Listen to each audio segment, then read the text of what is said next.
Capítulo 41. Uso do verbo to be em inglês. O verbo to be é um dos verbos mais importantes e frequentemente usados na língua inglesa.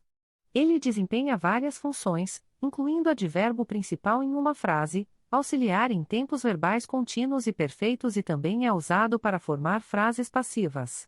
Aqui está um guia detalhado sobre como usar o verbo to be em inglês. Em primeiro lugar, vamos começar com a forma básica do verbo to be. Em inglês, o verbo to be tem três formas diferentes no presente: am, is e are. Am é usado com o sujeito e is é usado com sujeitos singulares como he, she, it e também com nomes singulares.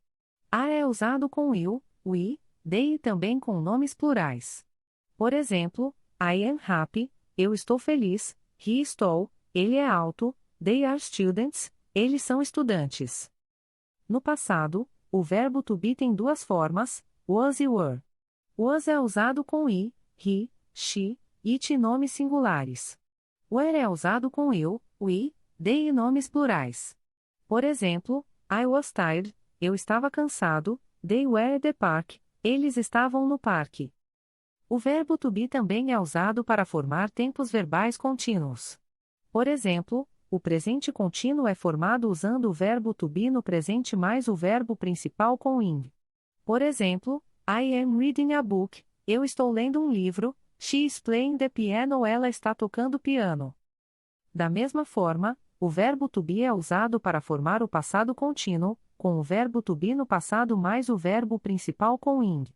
Por exemplo, I was watching TV, eu estava assistindo TV, they were eating dinner, eles estavam jantando.